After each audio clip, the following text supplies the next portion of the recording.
Hi, I thought it was now a good time to speak out for a people's vote. I'm a Remainer now. I sadly voted Leave in 2016 based on I wasn't happy with further political integration at the centre of Europe politics.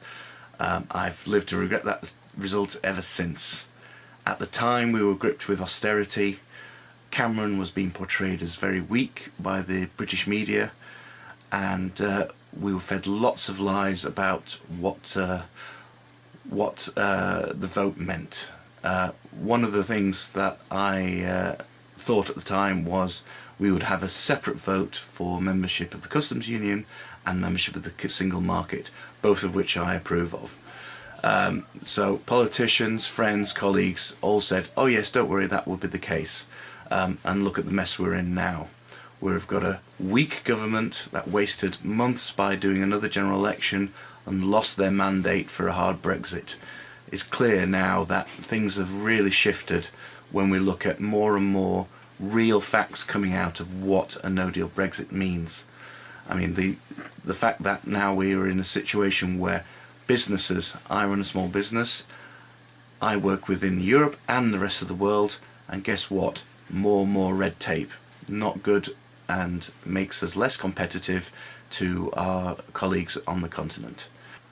Just a bit of background, my father ran for the Referendum party back in 1997 because my generation hadn't had a vote in anything to do with the EU up to that point, so I thought, yeah, I agreed that a referendum was a good idea. Unfortunately, obviously, we've been now discovering all the lies that our government has made on its successors, when we actually look at things, it's the EU's successors, not ours. Not to mention all the good money that's come in from the EU to fund so many different projects which would never have happened if it was just been left to the UK government.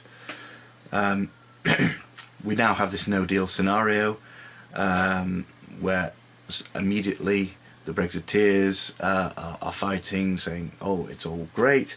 And obviously we've got people like Philip Hammond going, well, we're going to have serious problems here, a potential £80 billion black hole.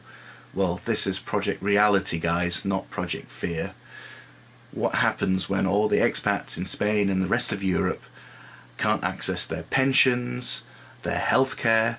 Guess what? They're all going to have to come back here. So then our NHS will get overburdened straight away with everybody coming back from the continent. So it's just not a good thing. That's why I'm all supporting a people's vote on the final referendum deal, and it must have an option to remain in the EU.